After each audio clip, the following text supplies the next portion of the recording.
El día de hoy vamos a hablar acerca de los aminoglucósidos. Estos clases de medicamentos son otro tipo de antibióticos, a diferencia de los que vimos el lunes, ¿verdad? Que eran para inhibir la síntesis a nivel de la pared bacteriana. Los aminoglucósidos son antibióticos que están considerados como inhibidores de la síntesis proteica con su efecto bacteriostático. Sin embargo, debido a cómo van a ver ustedes su mecanismo de acción y a propiedades específicas que tienen, por ejemplo, de tener un efecto posantibiótico, ¿verdad? Han recibido el nombre o la característica, mejor dicho, que se comportan como antibióticos bactericidas, ¿verdad? De acuerdo a la concentración inhibitoria mínima que producen, ¿verdad? Que se produce en la bacteria, en el paciente. Entonces, yo acá, por ejemplo, les separé, ¿verdad? La palabra aminoglucósidos porque estos antibióticos están compuestos, ¿verdad? De aminoácidos y de azúcares, ¿verdad? En la estructura química. Entonces, los aminoglucósidos son productos naturales o derivados semisintéticos de compuestos producidos por actinomicetos a nivel del suelo. Contienen aminoazúcares ligados a un anillo aminociclitol por enlaces glucosídicos. De ahí viene el nombre, ¿verdad? De aminoglucósidos. Ninguno de los aminoglucósidos tiene una adecuada absorción luego de ser ingeridos y tampoco se detectan concentraciones en el líquido cefalorraquídeo en concentraciones adecuadas. Además, todos son excretados con relativa rapidez a nivel del riñón, en el caso de un riñón que tenga una función normal. Acá en la absorción, la mayoría, ¿verdad? Excepto uno, ¿verdad? De los aminoglucósidos están hechos para colocarlos por vía parenteral. Hay una excepción a esta regla, ¿verdad? Que es la paramomicina, o conocida como aminocidina, ¿verdad? Es el único aminoglucósido que se comporta que uno sí lo puede utilizar por vía oral, ¿verdad? Es la única excepción. Los aminoglucósidos son utilizados para tratar bacterias gram negativas aerobias, ¿verdad? Estas enterobacterias, interfiriendo en la síntesis proteica de las mismas y su efecto es bactericida. Una limitación grave de su uso, ¿verdad? Es la toxicidad que se puede observar a nivel del riñón, a nivel otococlear, y pues también tienen otros efectos adversos a nivel de la unión neuromuscular, ¿verdad? Que son, por así decirlo, los 3 sitios principales de efectos adversos que nosotros tenemos que tener mucho cuidado, ¿verdad? También pueden producirse reacciones de hipersensibilidad, como cualquier medicamento puede dar alergias, ¿verdad? Pero en estos lugares, ¿verdad? Riñón, oído, ¿verdad? Y a nivel neuromuscular también tenemos que tener mucho cuidado porque ahí pueden haber signos de intoxicación o si lo administramos muy rápido, provocar un bloqueo neuromuscular, ¿verdad? En cuanto al mecanismo de acción de los aminoglucósidos, decimos que son bactericidas rápidos y a más alta concentración del antibiótico, mayor va a ser la capacidad o la rapidez para destruir el microorganismo. Poseen un efecto posantibiótico que también va a depender de la concentración plasmática, lo cual no vimos, ¿verdad?, que tuvieran las penicilinas, las cefalosporinas, los betalactámicos, ¿verdad? Entonces es una característica especial que tienen los aminoglucósidos de tener este efecto posantibiótico, que vamos a hablar un poquito más adelante, ¿verdad?, para profundizar esto y entenderlo. Para ejercer el mecanismo de acción, los aminoglucósidos se tienen que difundir, ¿verdad?, o entrar, mejor dicho, hacia la bacteria a través de canales acuosos, ¿verdad? Formados que se conocen como porinas, ¿verdad? Estas porinas son proteínas que se encuentran en la membrana externa de las bacterias gram negativas. Entonces, inicialmente el aminoglucósido penetra a través de estos canales acuosos, ¿verdad? Hacia el espacio periplásmico. Por eso les decía la vez pasada, resaltando la estructura de las bacterias gram positivas y de las gram negativas, Y la primera característica para que un antibiótico haga efecto es que tiene que penetrar, ¿verdad?, al interior de la bacteria, ¿verdad? Si no penetra, pues no va a ejercer su efecto, ¿verdad? Entonces, ya que atravesó ese canal acuoso, ¿verdad?, llega al espacio periplásmico, luego de ahí se va a transportar, ¿verdad?, un transporte ulterior de estos aminoglucósidos al interior de la bacteria. En este transporte tiene dos fases, ¿verdad? En esta fase es una fase dependiente de electrones que se caracteriza por ser dependiente de energía, se conoce como fase 1, ¿verdad? Lo importante de esta fase es de que puede ser bloqueada por el calcio, el magnesio, la hiperosmolaridad, la disminución del pH y por un medio anaerobio. Esto va a reducir la capacidad de la bacteria de conservar el antibiótico. Entonces, por ejemplo, ya pasó el antibiótico a través de las porinas o a través de los canales acuosos, ¿verdad?, formados por las porinas, hacia el espacio periplásmico. Y luego del espacio periplásmico tenía que seguir su transporte al interior de la bacteria. Si en este punto resulta de que hay un medio anaerobio, ¿verdad?, o bien hay una hiperosmolaridad, o hay alteraciones en el magnesio o en el calcio, ¿verdad?, ya el antibiótico ya no puede seguir penetrando al interior de la bacteria, ¿verdad? Ya no se puede unir a la siguiente fase de su mecanismo de acción, que es la unión con los polisomas, ¿verdad? Entonces, por eso es importante resaltar esta fase. Bueno, digamos de que tuvo un medio adecuado para que el antibiótico penetrara, continuara su penetración al interior de la bacteria. Va. Entonces, ya pasó el espacio periplásmico, sigue su movimiento hacia el interior, ¿verdad? Entonces, que dijimos que esta fase era dependiente de energía. Entonces, una vez dentro del antibiótico, dentro de la célula, los aminoglucósidos se van a unir a polisomas e interferir en la síntesis proteica, ¿verdad? Básicamente se van a unir a la subunidad 30S y 50S. A las dos se unen los aminoglucósidos. Al unirse a estos polisomas o a estas subunidades ribosomales, van a causar una lectura errónea y, en consecuencia de esto, una terminación prematura de la traducción del ARN mensajero. Y además de producir esto, se va a producir proteínas aberrantes. Estas proteínas aberrantes pueden ser insertadas en la membrana bacteriana y al ser insertadas en la membrana bacteriana va a provocar una alteración de la permeabilidad de la membrana, lo cual lleva a una mayor entrada del antibiótico, ¿verdad? Y esto es lo que se conoce como la fase 2 dependiente de energía.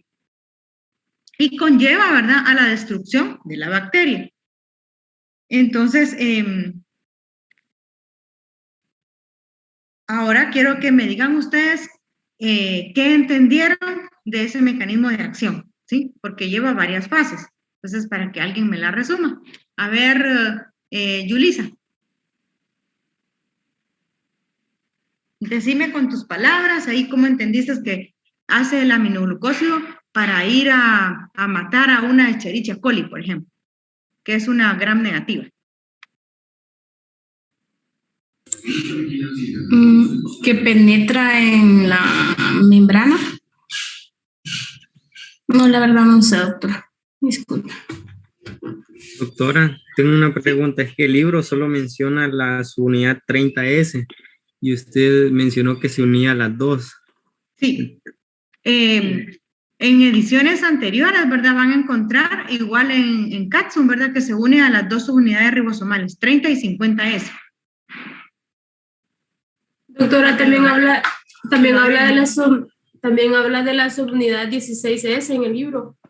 Ajá, decime, Marta, ¿qué entendiste tú del mecanismo de acción completo? Pues yo no entendí casi lo último de que que se une a las subunidades 30 y 50S, entonces se iba a lo que va a ocasionar eso, que va a haber ya no se va a desarrollar el ARN ribosómico, sino que va a haber un error, entonces ahí como que va a causar una sensibilidad para que el antibiótico pueda a reaccionar de una mejor forma. No sé si eso está bien. Más o menos. Doctora, el mecanismo, como usted lo explicó, sería que primero llega el fármaco, atraviesa las acuaporinas, entra al espacio periplásmico, luego atraviesa la membrana plasmática, luego se va a unir a la subunidad 30S y también aquí menciona el 16S del ARN ribosómico y va a evitar que inicie la síntesis de proteínas o también, bueno, en la imagen que describe bloquea la traducción posterior, o sea, evita que se siga traduciendo, evita que se produzca la proteína completa o hace que que se inserten aminoácidos que no son correctos, haciendo una proteína anómala, por así decirlo. Correcto. ¿Y esas proteínas anómalas, qué más? Van a impedir la replicación viral de la bacteria, doctora, y también van a matar a la propia bacteria. Esas proteínas aberrantes se van a insertar en la membrana, aumentando la permeabilidad de mayor aminoglucósido, con lo cual, ¿verdad?, va a acelerar la destrucción de la bacteria. ¿Sí? Muy bien. Gracias, Ángel. Me interesa, así como lo estaba describiendo Ángel, que así se lo aprendan, por favor, ¿sí? Paso a paso, el mecanismo de acción, ¿sí? No solo que me digan, los aminoglucósidos inhiben la síntesis proteica porque inhiben la subunidad 30, 50, 16S, por ejemplo, ¿verdad? Y ahí matan a la bacteria. Paso a paso, ¿sí? Que me lo digan desde que el medicamento penetra, cómo es que penetra la bacteria, ¿verdad? Porque esa es la importancia, ¿verdad?, de que estén recibiendo farmacología, ¿verdad? Y que, ¿cómo se llama? Que insistir en las bacterias gram negativas, en este caso, ¿verdad?, que es donde más afinidad tienen los aminoglucósidos, ¿verdad? ¿Por qué se tiene que aprender el mecanismo de acción? Porque si nosotros sabemos cómo debería de actuar el antibiótico, vamos a asumir, ¿verdad?, cuando ese antibiótico no esté haciendo efecto, en qué está fallando. Por ejemplo, ¿verdad?, puede hacer resistencia, uno, porque no entre al interior de la bacteria, no pase a través de los canales acuosos y no llegue al espacio periplásmico. Dos, que por ejemplo, sí llegó al espacio periplásmico, pero no continúe su transporte a llegar a las unidades ribosomales o a los polisomas, ¿verdad? Entonces, ahí ya con el hecho de que no llegue hasta los polisomas, no va a hacer efecto el medicamento, ¿verdad? Entonces, y como habíamos visto en los otros medicamentos, ¿verdad? Puede ser de que llegue y la bacteria lo saque por una bomba de flujo también. Entonces, para los aminoglucósidos también se han visto mecanismos de resistencia, ¿verdad? Y dentro de los que se han estudiado tenemos los siguientes.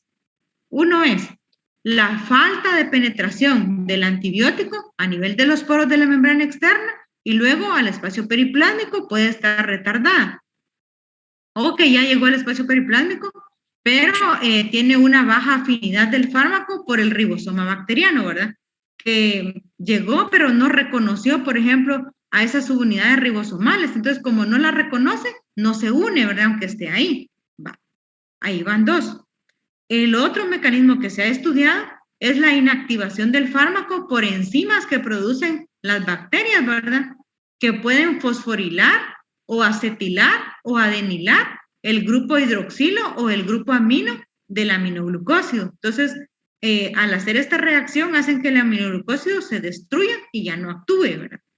Este mecanismo de acción es el que más se ha visto involucrado en, por ejemplo, decir por qué una bacteria gram negativa, por ejemplo, es sensible a la micacina, pero es resistente a la gentamicina. Entonces uno dice, pero doctora, los dos son aminoglucósidos, entonces ¿cómo va a ser de que es sensible a uno y resistente al otro? Y van a ver ustedes, ahí está en su libro, ¿verdad?, que la estructura química de la micacina y de la netilmicina es diferente a la de la gentamicina. Entonces, esa estructura química hace de que la amicacina, la netilmicina, no sean destruidas por las fosforilasas, por las adenilasas y las acetilasas, ¿verdad? Y eso explica por qué una bacteria puede ser sensible a la amicacina y resistente a la gentamicina, ¿sí? Hay bacterias, sin embargo, de que son resistentes a las dos, ¿verdad? Yo les investigué, ¿verdad? Un poquito. Hay datos pues que no son tan recientes, pero siempre está documentado, ¿verdad? Esta resistencia, ¿verdad? Luego la vamos a ver. Bueno, entonces, quedamos claros, ya vimos mecanismo de acción, mecanismos de resistencia de la bacteria sobre los aminoglucósidos, que básicamente son 3, ¿verdad? Que se han estudiado. Bueno. ¿Dudas ahorita? ¿No? No, doctor. Gracias. Bueno, entonces, ¿contra qué microorganismos tienen actividad los aminoglucósidos? ¿Contra qué bacterias? Entonces tenemos la gentamicina, tobramicina, kanamicina, netilmicina y amicacina se orientan fundamentalmente contra bacilos gram negativos aerobios, ¿sí? La streptomicina y la gentamicina solas no son activas, pero cuando se combinan con compuestos activos de la pared bacteriana, o sea, combinarlas, por ejemplo, con un beta-lactámico, con una penicilina, por ejemplo, combinarla con gentamicina más ampicilina, que es lo que se utiliza en la sepsis neonatal. Entonces dice que acá, a esta combinación, muestra acción contra cepas sensibles de enterococos, estafilococos, listeria y streptococcus viridans. La streptomicina tiene otra cualidad, ¿verdad? Que es parte del tratamiento para tratar la tuberculosis, ¿verdad? O la micobacteria tuberculosa.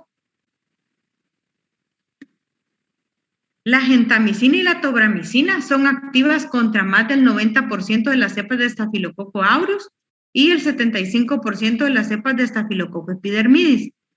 Esto es importante resaltar porque uno casi que solo se mentaliza, ¿verdad? No, los aminoglucósidos solo sirven para gram negativos aerobios, bacilos gram negativos aerobios. Sin embargo, hay literatura, ¿verdad? Donde demuestra, y en su libro está también, ¿verdad? El espectro que tienen contra cierto tipo de gram positivos, ¿verdad? En este caso, el 90% de los Staphylococcus aureus y el 75% de la Staph epidermidis han demostrado ser sensibles a la gentamicina y a la tobramicina. La tobramicina básicamente la van a encontrar ustedes en colirios oftálmicos o en ungüentos oftálmicos. Entonces, si ustedes han visto un paciente que tiene orzuelo, que la gente le dice tiene escupelodes, pero en realidad médicamente, ¿verdad? Se conoce el término como orzuelo, ¿sí? Y no se va a curar con que le pase en la cola del gato ahí al paciente, ¿verdad? Sino que es producida por el estafilococo.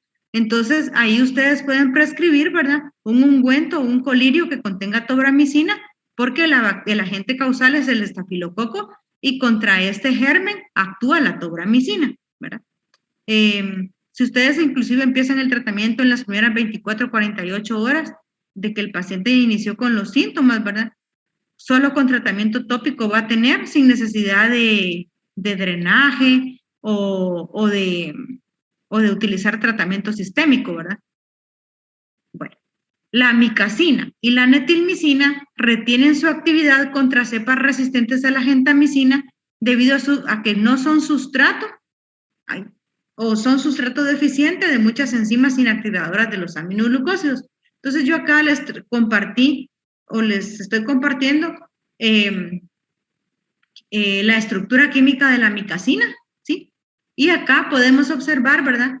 Que aquí están las acetilasas,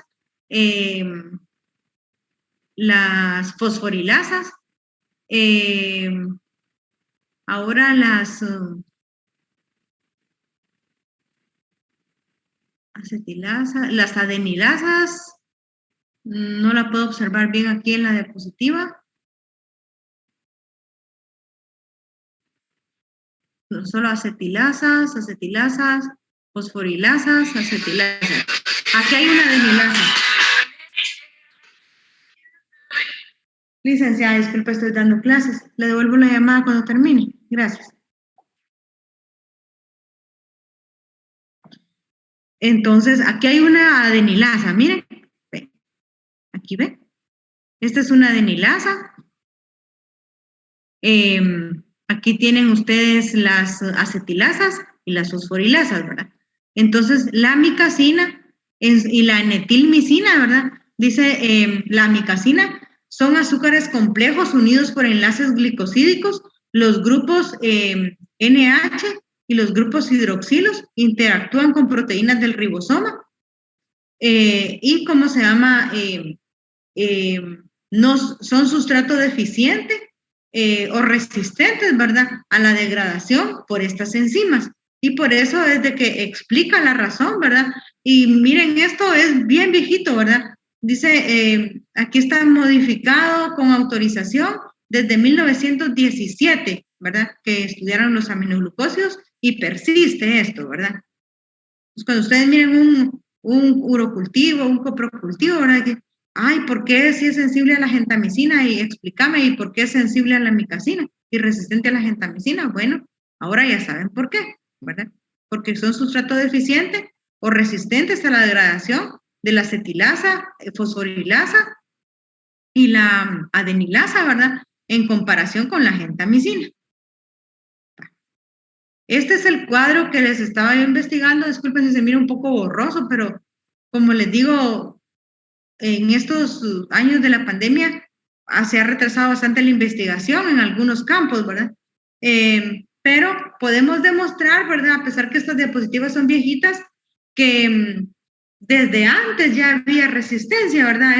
A las bacterias. Entonces, les voy a explicar esta diapositiva. Esta es una tabla que demuestra la resistencia de alto nivel a aminoglucósidos en cepas de enterococo aisladas en el hospital octavo de la región de Chile. Entonces, no encontré el año, ¿verdad? Porque solo así estaba publicada la diapositiva. Pero podemos comparar. Por ejemplo, aquí tenemos el Streptococcus fecalis, Streptococcus faecium y el enterococo SP. ¿Y por qué les traje yo este cuadro? Para que comparen, ¿verdad? La G500 significa gentamicina. La S2000 es streptomicina. La A es amicacina. La K es canamicina, tobramicina, netilmicina y espectinomicina. Todos estos son aminoglucósidos. Entonces, ¿qué es lo que quiero que miren? Por ejemplo, acá tenemos 7 cepas del enterococo SP y miramos de que de estas 7 cepas, 2 fueron resistentes a la gentamicina, ¿sí? Aquí, 2 fueron resistentes a la gentamicina. Y ahora vámonos a la amicacina. Versus a la amicacina, ninguna fue resistente, ¿verdad? Y uno dice, bueno, y a la netilmicina también 2 fueron resistentes, ¿verdad? Pero en el libro, ¿verdad? Antes de que miráramos antibióticos, por eso les decía, lean siempre ese capítulo, ¿verdad? Previo a los antibióticos, porque menciona, ¿verdad? Que esto es in vitro, ¿verdad? En un cultivo, en un medio de cultivo, una caja de Petri. Pero también tenemos que ver cómo actúa el medicamento in vivo, ¿verdad? Porque no es lo mismo, ¿verdad? Varían las horas del día, la temperatura del cuerpo, nuestros mecanismos inmunológicos, ¿verdad? Entonces, por eso es de que a veces no solo es de que miremos un cultivo y tratemos el cultivo del paciente, sino que tenemos que examinar a nuestro paciente y así decidir, ¿verdad? Si le cambio la cobertura o no al paciente, ¿verdad? Todo lo tenemos que analizar en conjunto porque como su nombre lo dice, los laboratorios son estudios de gabinete que nos van a ayudar, ¿verdad?, a nuestro tratamiento, pero no es solo tratar laboratorios, ¿verdad?, es tratar al paciente, ¿sí? Entonces, y acá, por ejemplo, miremos el estreptococo fecalis. 41 eran resistentes a la gentamicina versus solo 31 de las mismas 272, ¿verdad?, fueron resistentes a la amicacina. Entonces, aquí podemos observar que sí hay una diferencia de 10, ¿verdad? Resaltando lo que les decía, ¿verdad?, que son la amicacina por la estructura química, ¿verdad?, es más resistente a la degradación de acetilasas, fosforilasas y acetilasas, adenilasas y fosforilasas. Bueno, ahora vamos a ver acerca de todo esto, es general de todos los aminoglucósidos. En cuanto a la absorción, dijimos que es escasa por vía oral, ¿verdad? Menos del 1% es de que se absorbe por vía oral, debido a que la mayoría de aminoglucósidos son cationes muy polares y no son inactivados, y no son inactivados en el intestino. Sin embargo, la ingestión por un tiempo duradero, dice que puede ser que se acumulen los aminoglucósidos hasta llegar a concentraciones tóxicas en personas que tienen fallo renal. La absorción, lo que me interesa que se aprendan, se absorbe con rapidez a nivel de una inyección intramuscular, igual cuando se administra por vía intravenosa, alcanzando concentraciones plasmáticas al cabo de 30 a 90 minutos. Existen 2 aminoglucósidos que se ha demostrado que tienen buena absorción y se pueden utilizar, además de la vía parenteral, se pueden utilizar por vía inhalada. Dentro de estos tenemos la tobramicina y la amicacina. Básicamente, ¿en qué pacientes podemos nosotros dejar nebulizaciones con tobramicina? A ver, Mario.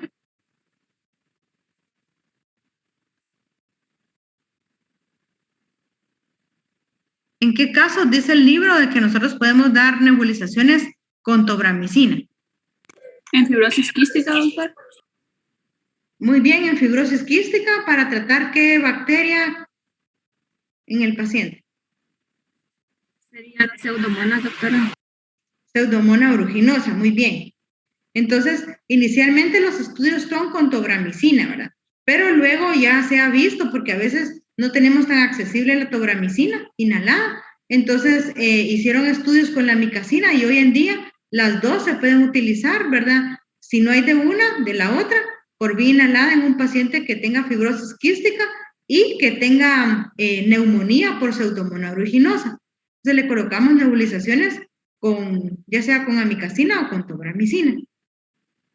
Y con eso, inclusive, el paciente se está nebulizando en su casa. En cuanto a la distribución, son excluidos en gran medida de casi todas las células del sistema nervioso central y a nivel ocular, excepto la streptomicina, apenas si se une a la albúmina plasmática. El volumen de distribución es de un 25% del peso corporal magro. Las concentraciones a nivel de los líquidos y tejidos es pequeña. Solamente se detectan concentraciones altas a nivel de la corteza renal, en la endolinfa y en la perilinfa del oído.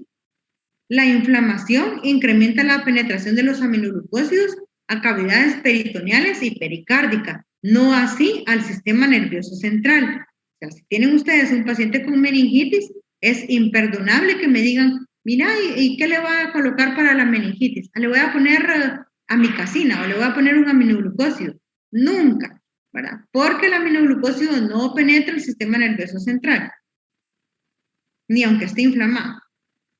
En cuanto a la eliminación, se excretan casi por completo por filtración glomerular. La vida media varía de 2 a 3 horas en sujetos con función renal normal y la nefrodepuración es casi 2/3 de la depuración de creatinina, lo cual sugiere una resorción tubular del fármaco. Siempre le tenemos que hacer su aclaramiento de creatinina al paciente y readecuar la dosis de acuerdo al aclaramiento de creatinina del paciente, ¿verdad? En el caso de los niños, ¿verdad?, los recién nacidos, nosotros, aparte de sacar el aclaramiento plasmático, nosotros también readecuamos el aminoglucósido según las semanas que tenga de vida. Nosotros clasificamos a un bebé cuando nace, si es prematuro, por ejemplo, ¿verdad? Tiene menos de 37 semanas. Entonces, si tiene, por ejemplo, el paciente 30 semanas de edad gestacional, y aparte, ¿cuántos días tiene de vida? O sea, tomamos 3 datos, ¿verdad? Y si es menor de 7 días o mayor de 7 días de vida, porque todo eso va a ir jugando uno con la dosis del medicamento, ¿verdad? Y el objetivo es básicamente matar al microbio, pero sin dañar la función renal del bebé, ¿verdad? O del paciente. Bueno, en cuanto a los efectos adversos más temidos de los aminoglucósidos, ¿verdad? Como dijimos, a nivel otococlear, a nivel renal y a nivel del bloqueo neuromuscular. Eso es lo que vamos a tocar ahorita. Vamos a hablar acerca de la ototoxicidad. Entonces dice, los aminoglucósidos pueden causar disfunción vestibular y auditiva, debido a que se acumulan a nivel de la perilinfa y de la endolinfa del oído interno, y altas concentraciones en el plasma, ¿verdad? Aunque ustedes coloquen una dosis terapéutica. La vida media de los aminoglucósidos es 5 a 6 veces mayor en los líquidos del oído que a nivel del plasma. O sea, se concentra más a nivel del oído de 5 a 6 veces versus el plasma, ¿verdad? Pudiéramos decir que tiene una relación de 5 o 6 a 1, ¿verdad? Relacionando oído con plasma. Entonces, a eso se debe también la alta toxicidad a nivel óptico, ¿verdad? La ototoxicidad es reversible en gran medida si nosotros la detectamos a tiempo y tomamos las medidas adecuadas. ¿Qué medidas serían? Bueno, readecuar la dosis del fármaco de acuerdo al aclaramiento de creatinina, de acuerdo a los días de vida del paciente, la edad gestacional, por ejemplo, ¿verdad? Porque si no lo hacemos, pues va a seguir deteriorándose esa función renal. Entonces, los aminoglucósidos destruyen las neuronas sensitivas, vestibulares y cocleares de una forma progresiva. Si nosotros aumentamos la dosis del aminoglucósido o prolongamos la exposición del paciente al medicamento, ¿verdad?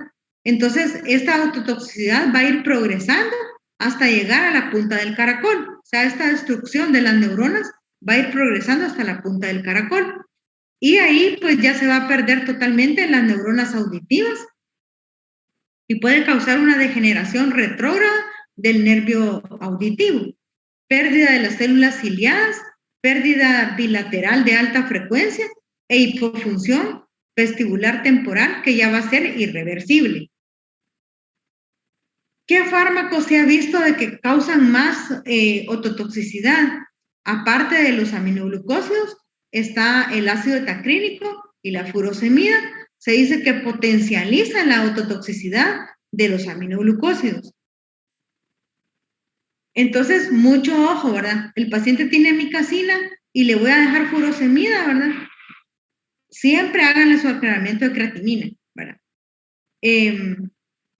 La streptomicina y la gentamicina afectan más las funciones vestibulares, en tanto que la amicacina y la canamicina y neomicina afectan la función del nervio auditivo. La tobramicina tiene efectos por igual, tanto vestibular como a nivel coclear.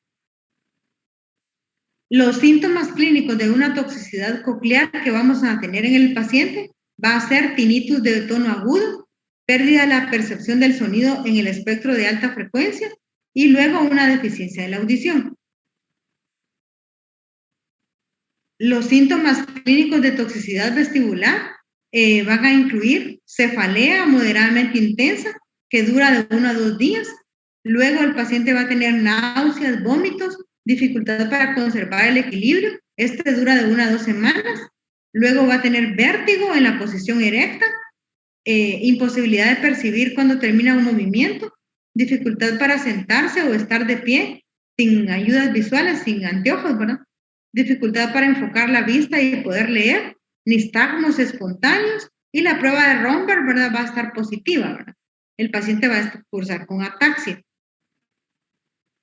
No tenemos que esperar para que el paciente tenga una toxicidad, ¿verdad? Debemos siempre de ver cuántos días lleva el paciente de aminoglucósidos, cómo está su creatinina. Bueno, hagámosle su aclaramiento de creatinina para ver cómo está, para readecuar la dosis, si esta está alterada, ¿verdad? Hay una tabla que ustedes la van a encontrar, ¿verdad? Siempre, por ejemplo, en el caso de pediatría está el Harris Lane, en el cual está si la función renal o el aclaramiento de creatinina es menor de 10 a 50 y mayor de 50, ¿verdad? Lo ideal es de que esté arriba de 50, ¿sí? Si está de 10 a 50, nos dice que nosotros tenemos que ampliar el horario, ¿verdad?, de colocación del aminoglucósido. Lástima de que seguimos virtual, ¿verdad? Pero ustedes, por ejemplo, ahorita en neonatos se pudieran dar cuenta tenemos un bebé de 30 semanas de edad gestacional, ¿verdad?, por Valar. Él nació muy prematuro, ¿verdad? Y el bebé pues está séptico. Tiene una hematología de ayer que tiene 55,000 de plaquetas y la anterior tenía 72,000, entonces va en deterioro, ¿verdad? Le cambiamos ayer la cobertura antibiótica y le sacamos su hemocultivo, coprocultivo, urocultivo, ¿verdad?, para pancultivarlo. Este bebé tiene amicacina calculada a 18 miligramos por kilo, pero cada 36 horas, ¿verdad? Entonces, para eso es de que nos sirve todo esto, ¿verdad? No es que los medicamentos a todo mundo se le va a poner la misma dosis. Tenemos que tener bastantes factores en cuenta, ¿verdad? En los adultos es a veces distinto y más fácil porque son dosis estándar, pero también tenemos que saber un tope, ¿verdad? ¿Hasta cuánto es lo máximo que yo puedo dar de aminoglucósidos en un paciente aún me pese 400 libras, ¿verdad? ¿Sí? Hay dosis ya estandarizadas, ¿verdad? Y siempre revisar. En este caso, con este bebé, ¿verdad? En el libro les mencionan en cuánto tiempo es lo que deberían ustedes de administrar el antibiótico. A ver, ¿cuál sería la velocidad de infusión de los aminoglucósidos?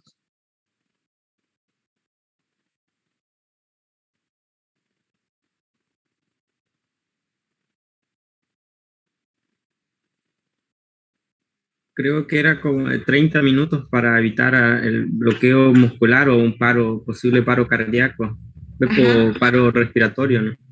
Ajá, correcto, Ángel. Entonces dice que de 30 a 60 minutos. Cuando tuvimos este bebé, ¿verdad? Si nosotros tenemos nuestro teléfono a la mano, no tenemos un libro a la mano, pero tenemos el teléfono a la mano, ¿verdad?, que nos sirva no solo para estar buscando a veces información de entretenimiento, sino que nos sirva para ayudar a nuestro paciente, ¿verdad? Entonces, por ejemplo, en este bebé, ¿verdad?, le teníamos que poner 18 miligramos por kilo en lugar de los 15 que estamos acostumbrados, pero era cada 36 horas el horario, 1 y 2. Dice que lo tenemos que administrar, que a eso me llamó mucho la atención a mí, ¿verdad?, en 1 a 2 horas. Entonces yo sabía lo de nuestra farmacología, ¿verdad?, de 30 a 60 minutos, pero dije, mejor voy a revisar, ¿verdad? Entonces, porque imagínense, es una pulguita, pesa 0.9 kilos, ¿sí? Entonces, ahí está el bebecito, ¿verdad? Y viene y me dice la enfermera, mire, ellos no están acostumbrados a poner cada 32 horas, ¿y cómo le vamos a pasar eso al paciente en tanto tiempo? Mire, dilúyala en tanto, colócala en un perfusor que le va a pasar a tantos ml por minuto, ¿verdad? Entonces, son datos así bien minuciosos, pero lo que queremos es, lo principal siempre con el médico debería de ser no hacer daño, ¿verdad? Entonces, lamentablemente, yo he visto, ¿verdad?, 2 bebés que han tenido, uno falleció El otro, pues gracias a Dios estábamos cerca del paciente y lo logramos rescatar, ¿verdad? Que por bloqueo neuromuscular, y como dijo Ángel, ¿verdad? El paciente, el primero, por ejemplo, el bebé lo ingresaron porque tenía sepsis, era un niño a término, inclusive la mamá decía, ¿verdad? Que porque se le iban a internar, se le explicó, resulta que llegaron estudiantes de enfermería y le colocaron el antibiótico rápido, nada que 30 minutos, más no que así, la jeringada de una vez, y en el mismo momento el paciente dejó de respirar, ¿verdad? Un bloqueo neuromuscular provoca un paro respiratorio, ¿verdad? Inicialmente. Si uno no se da cuenta que ese paciente no está respirando, ¿verdad? Entonces ya va a comprometer su corazón y luego entrar en un paro cardíaco, ¿verdad? Bueno. Ahora hablemos de la nefrotoxicidad. Dice que la nefrotoxicidad se presenta de un 8 a un 26%, y regularmente va a causar una insuficiencia renal leve, y que va a ser reversible siempre y cuando nosotros tomemos las medidas adecuadas, ¿verdad? Para que no se convierta en un daño permanente. La nefrotoxicidad es resultado de la acumulación y retención del aminoglucósido en las células tubulares proximales y se manifiesta inicialmente con la excreción de enzimas del borde en cepillo del túbulo renal, surgiendo un defecto en la capacidad de concentración del riñón. Luego va a progresar a una proteinuria leve. Vamos a encontrar cilindros hialinos y granulosos en una orina simple.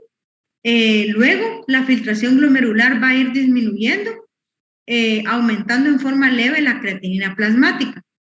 ¿Qué quiere decir esto? ¿Será que yo me conformaría con que el paciente tenga una creatinina normal?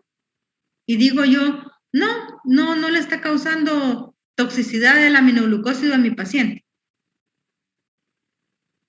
No, doctora, porque dice si es de forma leve, puede ser que esté aumentando el nivel de creatinina, pero poco a poco y que los primeros días no lo notemos. Ajá, entonces yo pediría un examen, tengo mi creatinina que está normal, le hago el aclaramiento y me sale normal, pero yo ahí, a pesar de esto, no me tengo que quedar conforme, como tú dijiste, ¿verdad? Porque ya cuando se eleva la creatinina es porque ya hay un daño, ¿verdad? Mayor, ¿verdad? Entonces, ¿qué es lo que tengo que hacer? Pedir una orina simple, ¿sí? Pido mi creatinina, pero pido una orina simple. Si en esa orina simple ya me sale que el paciente tiene cilindros hialinos, células epiteliales, proteínas de 30, por ejemplo, cilindros granulosos, entonces ya tengo una nefritis, y que es una nefritis intersticial, ¿verdad? Pero ya con eso yo digo, bueno, hidrato a mi paciente, o si ya no necesita el aminoglucósido, se lo quito, o le readecuo la dosis, porque puede ser de que le pusieron la dosis cuando el paciente pesaba 5 kilos, y resulta que como no ha estado comiendo y todo, ahora me bajó de peso, ¿verdad? Entonces readecuo todo eso, ¿verdad? Para evitar que prosiga, ¿verdad? Este daño renal, ¿sí? A eso quiero llegar yo, ¿verdad? Que no se conformen con la creatinina. Y es creo que imperdonable el hecho que el paciente tenga un aminoglucósido y que nosotros nunca le hagamos una creatinina, ahí es peor todavía, ¿verdad? Bueno, la insuficiencia renal es reversible porque las células tubulares proximales poseen la capacidad de regeneración. La streptomicina es la menos nefrotóxica porque no se concentra en la corteza renal. Pero la streptomicina solo la damos en un paciente que tenga una tuberculosis pulmonar aunada a otros antifímicos o antituberculosos.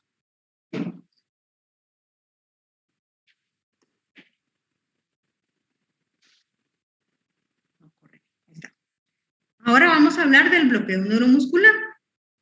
Los aminoglucósidos inhiben la liberación presináptica de acetilcolina y reducen la sensibilidad postsináptica a la acetilcolina. A eso se debe el bloqueo neuromuscular. El calcio rebasa el efecto del aminoglucósido en la unión neuromuscular y por ello es el tratamiento preferido la administración endovenosa de calcio, ¿verdad? De sales de calcio, para evitar el bloqueo neuromuscular o para tratarlo, ya que lo hemos sospechado. Entonces, ¿qué hacemos? Uno, tener una dosis adecuada del aminoglucósido de acuerdo a los días de vida, a la creatinina o a la creatinina, a la edad del paciente, ¿verdad? Dos, tener niveles séricos, ¿verdad? De electrolitos. En el caso del otro niño que les decía yo, que se rescató a tiempo todavía, ¿verdad? Porque yo estaba pasando visita en el intensivo, a él fue el primero que había visto, luego iba por el tercer paciente y la enfermera venía detrás de mí administrando medicamentos. Y la mamá, como ya le había dado, yo había visto yo al primer niño, ya le había dado plan educacional en el intensivo. Vino la mamá y cabal vio de que su niño, luego de que le administró la enfermera el tratamiento, el niño dejó de respirar. Entonces, ella fue la que avisó rápido, ¿verdad? Mi niño está morado, no está respirando, ¿verdad? Y pues se le dio ventilación positiva al bebé, se intubó, se le hicieron niveles de electrolitos y cabal tenía el calcio bajo, se le repuso el calcio al paciente, ¿verdad? Y luego de eso, pues en todo eso no es que sea tan rápido, pues el paciente todavía estuvo ventilado casi 24 horas, en lo que ya uno miraba de que estuviera respirando por sí mismo, ¿verdad? Sin ninguna complicación. Y luego se extubó el paciente y salió bien del hospital, ¿verdad? El paciente tenía el antecedente de asfixia perinatal, lo cual hacía también que tuviera una deficiencia de calcio, ¿verdad? Pero en cualquier paciente les puede provocar este bloqueo neuromuscular si nosotros no respetamos la velocidad de infusión. En orden decreciente, los aminoglucósidos que producen más bloqueo neuromuscular son los siguientes. El que más produce es la neomicina. Luego le sigue la kanamicina, luego la micacina, luego la gentamicina y luego la tobramicina. Entonces, por eso es de que en este punto, la primera combinación que nosotros damos para sepsis, por ejemplo, neonatal, es combinar ampicilina más gentamicina, porque esta es la que tiene menos chance de bloqueo neuromuscular junto con la tobramicina. La micacina es intermedia, ¿verdad? Y la que más bloqueo les puede provocar es la neomicina y la kanamicina. Otros efectos adversos, pero ya les había dicho, reacciones de hipersensibilidad, eosinofilia, fiebre, discrasias sanguíneas, un angioedema, dermatitis exfoliativa, estomatitis y choque anafiláctico. Yo siempre les cuento, en el libro no lo dice, ¿verdad? Pero hay pacientes que les puede producir vasculitis, sus manchas color vino tinto, ¿verdad? Y siempre tienen que estar ustedes, a pesar que uno dice, se le quitó la fiebre al paciente, revísenlo. Qué bueno que se le quitó, significa que le está haciendo efecto el antibiótico, pero miremos qué otros efectos adversos tiene el paciente. Y si no tiene, pues qué bueno, ¿verdad? Lo tenemos controlado. Bueno, la streptomicina, ya hablando de ella como solita, ¿verdad? Se utiliza para tratar algunas infecciones poco comunes. Se administra por vía intramuscular profunda o por vía intravenosa. La dosis va de 15 miligramos por kilo día en pacientes que tienen una depuración de creatinina mayor de 80 ml por minuto. Y la dosis máxima, ¿verdad? Va de 500 a 1000 miligramos, ¿verdad? 2 veces al día. ¿En qué está indicado? En la endocarditis bacteriana. Se puede utilizar streptomicina combinada con otro antibiótico como vancomicina, por ejemplo, ¿verdad? Otras indicaciones para la tularemia, la peste y para la tuberculosis. La gentamicina es el aminoglucósido de primera elección por su bajo costo y actividad fiable con casi todos los aerobios gram negativos, excepto los que sean resistentes.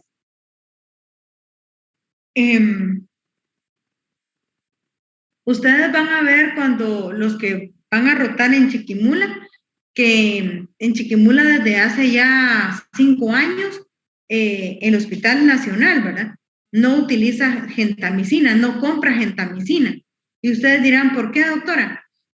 Resulta de que ha llegado a tal la resistencia a la gentamicina en el hospital que todos los microorganismos salen resistentes, ¿verdad? Y por eso se decidió por ya no comprar gentamicina en el hospital, porque ¿para qué le vamos a poner si es resistente, ¿verdad? Entonces lo que se compra es amicacina en lugar de gentamicina. Cuando ustedes leen un poquito más de farmacología, pero siempre ligado con medicamentos y la microbiología, ¿verdad? Van a ver, pues, de que dice que si nosotros dejamos de utilizar un antibiótico por mucho tiempo, no dice cuánto, ¿verdad? Pueden ser 10 años, no sé, un tiempo exacto, ¿verdad? Puede ser que en un futuro las bacterias puedan volver a ser sensibles a ese antibiótico que en este momento son resistentes. Dejan de crear esos escudos, ¿verdad? De producción de enzimas porque piensan que ese antibiótico ya no existe, ¿verdad? Eso es lo que esperamos con la gentamicina en Chiquimú. No sé, ¿verdad? La dosis va de 2 miligramos por kilo de peso, la primera aplicación, o sea, la dosis de carga, y luego se continúa con un mantenimiento de 3 a 5 miligramos por kilo día. Les digo en el Hospital Nacional porque en los hospitales privados, los pediatras, por ejemplo, o los médicos internistas siguen utilizando gentamicina. Y por lo menos en Ipala, ¿verdad? Ustedes van a ver protocolos de sepsis neonatal y van a ver que los niños, la mayoría responden a la combinación de ampicilina y gentamicina. En Estados Unidos, ¿verdad? Responden, al menos cuando yo estuve allá, seguían respondiendo la mayoría a la gentamicina combinada con la ampicilina, ¿verdad? Pero cada hospital debe de regirse su terapéutica antibiótica de acuerdo a los antibiogramas que nosotros tenemos, ¿verdad? La dosis diaria va a ser de 5.1 miligramos por kilo durante 30 a 60 minutos. En lactantes uno puede colocar dosis de 2 a 2.5 miligramos por kilo cada 8 horas en menores de 2 años. En neonatos con infecciones graves se utiliza como estandarizado, ¿verdad? 5 miligramos por kilo día. Puede darse en inyecciones a intervalos iguales y en prematuros 3 miligramos por kilo día en menores de 35 semanas. Acá, en nuestro libro, pasan las ediciones y no readecúan esto. Ellos no tienen, dice que no hay estudios en neonatos donde se demuestre de darle el antibiótico cada 24 horas. Pero sí hay ustedes, pero yo no sé, los médicos que se dedican a volver a analizar este capítulo del libro, ¿verdad? No sé por qué yo, por ejemplo, participé en la farmacología de Katzun, en analizar el capítulo de anticonvulsivos. Entonces, yo coloqué en mis observaciones, ¿verdad? Literatura nueva que demuestra lo que ustedes ya vieron, todos los mecanismos de acción del ácido valproico. En Katzun no menciona todos los mecanismos que mencionan Goodman y Gilman, ¿verdad?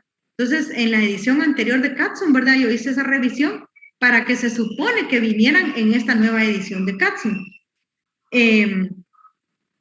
Pero a nosotros nos tienen como colaboradores y uno dice, bueno, yo estoy demostrando porque lo tengo que apoyar con artículos científicos, ¿verdad? Que respalden lo que yo estoy poniendo ahí en las observaciones. Sin embargo, cuando a uno le mandan la carta que si uno quiere participar como colaborador, ellos mismos colocan ahí la editorial, ¿verdad? Que uno puede colocar sus observaciones, pero ellos van a decidir si las ponen o no. Entonces, ahí está el problema. Por ejemplo, con la gentamicina, nosotros hemos visto que podemos dar el medicamento cada 24 horas, por ejemplo, 5 miligramos por kilo día, cada 24 horas, para evitar esos picos del medicamento, esas fluctuaciones, ¿verdad? A lo largo del día, sino que se mantengan concentraciones terapéuticas constantes hasta las 24, 23 horas que va a tardar, ¿verdad? Su efecto, ¿verdad? es mejor que estar administrando cada 8 o cada 12 horas. Pero en el libro dice, en Goodman, no hay estudios todavía en neonatos o en niños desnutridos que demuestran que se puede administrar cada 24 horas, entonces se prefiere darlo cada 8 o cada 12 horas. Pero cuando uno analiza y vuelve a leer el capítulo que está de la introducción a los antibióticos, ¿verdad? Ahí les colocan esas, la AUG, que es la concentración del antibiótico por debajo de la curva, ¿verdad? Y nosotros queremos tener concentraciones constantes del antibiótico, ¿verdad? Eso es lo que buscaríamos para tener el efecto todo el día bactericida del antibiótico y no que empiece a bajar. ¿Qué tal que la enfermera tenía mucho paciente y tenía que administrarle a las 2 de la tarde el antibiótico y se lo va poniendo a las 4? O resulta que no tenía la vía adecuada y no lo podían canalizar. Entonces eso ya hace que la bacteria vaya generando ahí resistencia, ¿verdad? Y como les digo, mi recomendación, de acuerdo a los artículos, a la experiencia y todo, es de administrarlo cada 24 horas. Pero se vale, ¿verdad? Que se pueda dividir, porque si ustedes se apoyan en una farmacología o se apoyan en artículos más recientes. Aplicaciones terapéuticas de la gentamicina, infecciones del tracto urinario, neumonías, pero combinadas, ¿verdad? Con un con un betalactámico. Meningitis, ya dijimos, ¿verdad?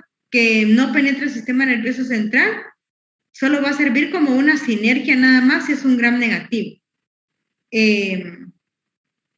Peritonitis, si está indicado, ¿verdad? Inclusive si hay una inflamación, dijimos de que los aminoglucósidos penetran más la cavidad peritoneal. Sepsis y como aplicaciones locales, han visto hoy en día las cremas famosa triple, ¿verdad? Que trae gentamicina, clotrimazol, hidrocortisona. Nosotros deberíamos de ser más específicos. Si el paciente tiene un hongo, pues dejémosle clotrimazol, dejémosle nistatina.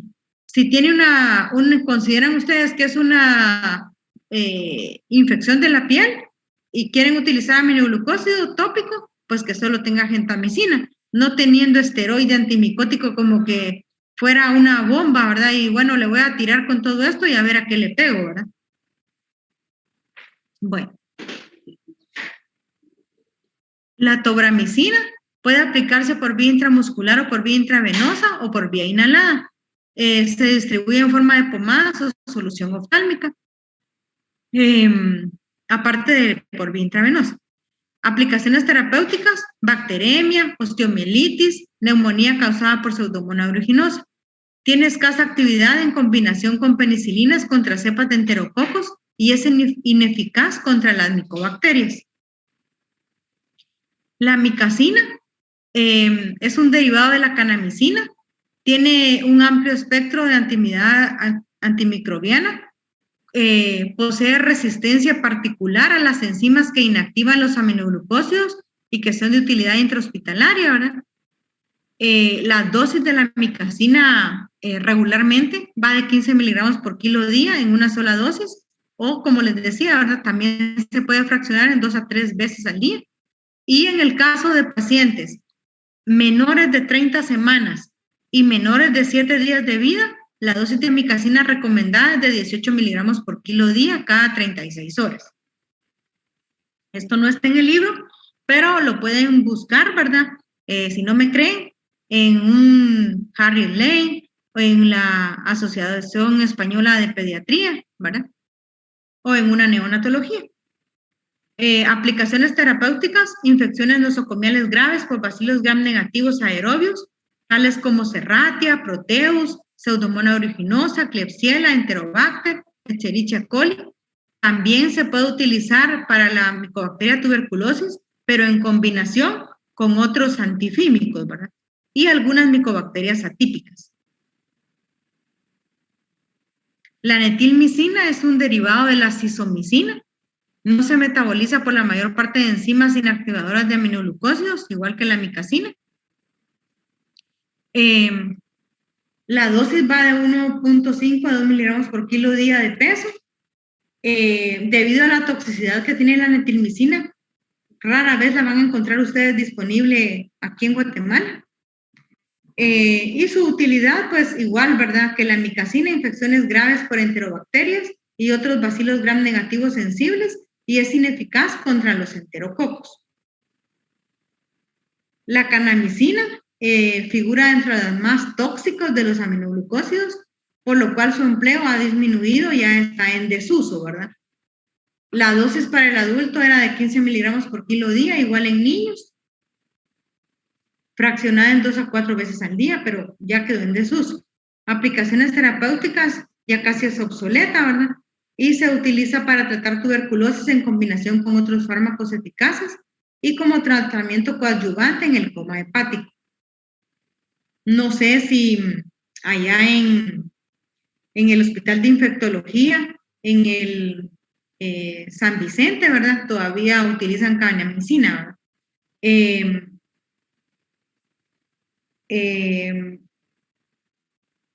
Hoy les voy a subir en la noche la distribución para los temas de investigación, porque estaba viendo de que no habíamos hablado de eso, no me habían preguntado y a mí se me había pasado recalcarlo, ¿verdad? El trabajo de investigación, cada grupo va a investigar un tema diferente, van a hacer una monografía, y pues yo les voy a colocar ahí qué tema es el que le va a tocar a cada grupo, ¿verdad? Va a haber un grupo que le va a tocar medicamentos para tuberculosis. Se van a apoyar en su libro y en otras bibliografías que encuentren, ¿verdad? Tanto los tratamientos convencionales como los tratamientos actuales, ¿verdad? En Chile, por ejemplo, ¿verdad? Están bien actualizados con el tratamiento de la TB, ¿verdad? Allá tienen, por ejemplo, combinaciones para uso oral, ya en jarabe, ¿verdad? Para los niños de tambutol, cosa que aquí en Guatemala todavía y en nuestra farmacología dice, ¿verdad? Que no la debemos de utilizar en niños pequeños por la dificultad para evaluar los efectos adversos, ¿verdad? Entonces, hay bastante literatura bien bonita de todo esto, y que el grupo que le toque lo tiene que investigar, ¿verdad? Igual va a haber otro grupo que le va a tocar antivirales en COVID, ¿verdad? Todo lo que sabemos hasta el momento, ¿verdad? Que cada día igual se van investigando otros medicamentos nuevos, ¿verdad? Y así lo vamos a ir distribuyendo. Bueno, la neomicina es otro aminoglucósido. ¿Cuál es la importancia de la neomicina? Dice de que entre las especies de gram negativo sensibles a la neomicina vamos a tener la Escherichia coli, el Enterobacter aerogenes, la Klebsiella pneumonia, el Proteus vulgaris, y también tiene actividad la neomicina contra gérmenes gram positivos, tales como Staphylococcus aureus, Streptococcus fecalis y el Mycobacterium tuberculosis. La neomicina tiene una buena distribución de forma local y se distribuye de forma local y de forma oral también. Para un lavado vesical también está indicada. La dosis pues es bien alta, ¿verdad? De 4 a 14 gramos, y en niños 100 miligramos por kilo día. Dice que el 95% de la neomicina oral no se absorbe y se elimina de forma original por las heces. Acá tenemos el único aminoglucósido por vía oral que existe, conocido como paramomicina. Aquí me faltó una I, se la voy a componer de ver. Paramomicina. Permítame. Ahorita solo se las compongo para que lo tengan bien ahí.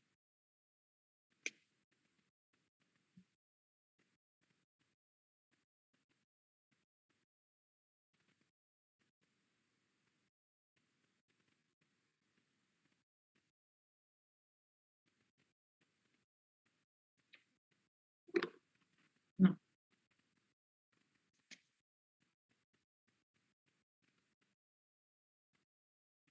Bueno, aquí falta una I.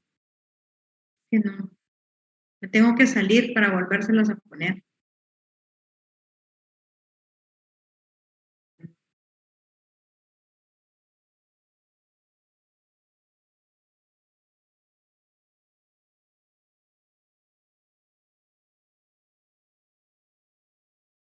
Un ratito se los propongo ahí. Entonces, la paramomicina es igual a decir aminocidina. Es la característica, como ya dijimos, de este aminoglucósido. Uno es que es el único aminoglucósido que existe por vía oral. Dos, aparte de tener un efecto antimicrobiano, tiene un efecto antiparasitario. En cuanto al espectro parasitario, tenemos de que es efectiva contra la leishmania, la entamoeba histolítica, la Yardia lambda y el Cryptosporidium parvum. Tiene poca absorción sistémica por vía oral, lo cual hace que tenga altas concentraciones a nivel luminal del intestino, ¿verdad? Y la dosis va de 25 a 35 miligramos por kilo día dividido en 3 dosis. Y otra característica interesante es que sí se puede utilizar durante el embarazo. ¿Alguien se recuerda en la categoría de los fármacos? Había categoría, por ejemplo, durante el embarazo, ¿verdad? Que estaba la categoría A, B, C, D, hasta la X. Entonces, la categoría A entraban solo las vitaminas, por ejemplo, como hierro, ¿verdad? Que le podían dar a la embarazada, ¿verdad? Y también ahí existían las penicilinas.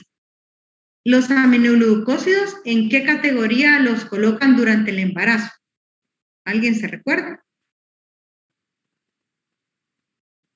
¿No sería la C?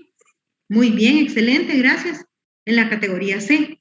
Entonces, la paramomicina o aminocidina es el único aminoglucósido que es una excepción, ¿verdad? Si el paciente ustedes le documentan que tiene diarrea y le documentan a nivel de las heces, ¿verdad? Que tiene una entamoeba histolítica, sí le pueden dar el aminoglucósido aminocidina o paramomicina a pesar de estar embarazada, que no va a tener efecto teratógeno en el bebé. Y ya para generalizar, usos terapéuticos de los aminoglucósidos, infecciones del tracto urinario, obviamente por un germen que sea sensible, ¿verdad? Pacientes con sepsis, pacientes con endocarditis, recordando que en la sepsis y la endocarditis siempre lo tienen que combinar el aminoglucósido con un betalactámico o con una penicilina o con una cefalosporina. Pacientes que tengan tularemia, peste, tuberculosis, pero siempre combinado con el tratamiento de primera línea, ¿verdad?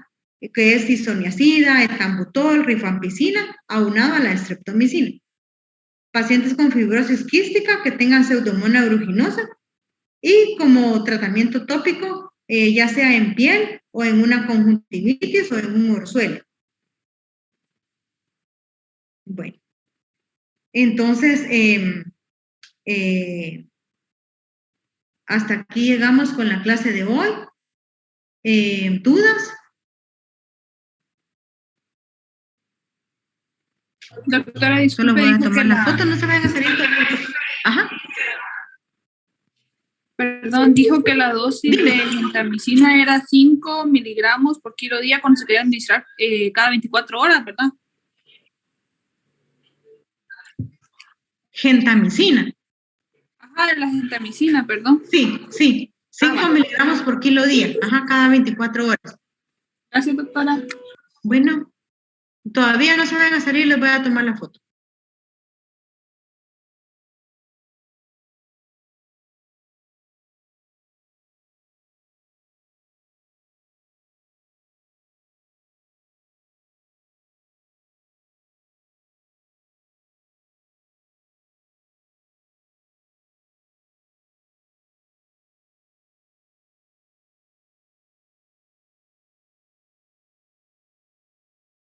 Doctora, dice que mi cámara no la puedo encender porque no tengo mucha señal, o sea, no se enciende, no sé por qué.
Perdón, tenía apagado mi micrófono.